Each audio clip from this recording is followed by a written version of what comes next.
Hello everyone, today I'm in Barneveld, the Netherlands, and I'm visiting the brand new Business and Wind facility. And trust me, this place is a real circularity playground. Let's check it out.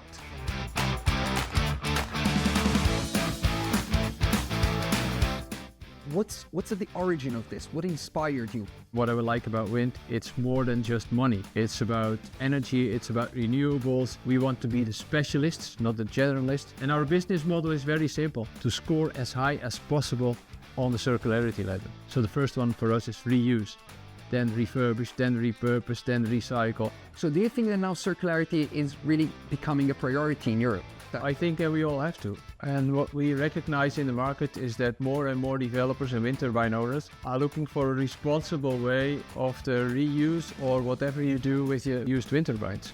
Because nobody can afford to put it in a landfill unless you only care about money. And I think it's good to take the responsibility, and that's also what we prove in the files we submit when we decommission wind turbines. So then the turbine owner knows exactly what we do with the turbines and what the destinations are. And what we want to show is that we inspire people what you can do with turbines.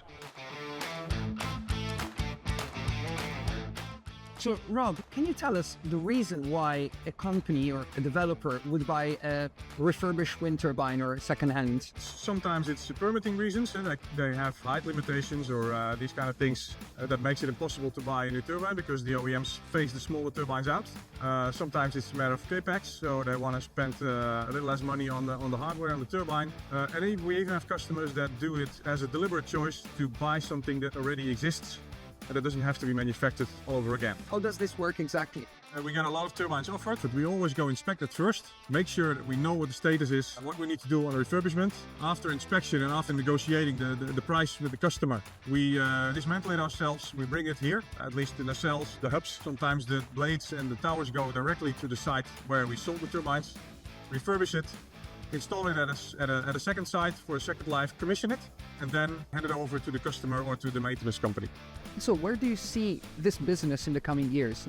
In the coming 5 years, I expect we still install used wind turbines, which are decommissioned in the, let's say, front-running countries. And where there's a good regulation, it's a healthy business case to replace the 2-3 megawatt turbines by much bigger, because your cost price per kilowatt hour is going lower, and therefore there's still a market. But in the long term, I see a market for used refurbished components, because the big 6-7 megawatt turbines, I don't expect them to be replaced. It's better to go for lifetime extension and use refurbished components. Today's opening brought together innovators, leaders, and change makers.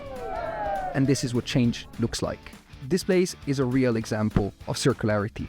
Bike racks made from blades, the reception desk made from a blade root, even a meeting room inside of a nacelle on top of a tower. That was incredible. And in general, all the materials used to build this incredible facility are sustainable. Business in wind is all about giving wind turbine and their parts a second life. Circularity means we reuse when it makes sense, repair and refurbish what we can, repurpose creatively, and recycle responsibly.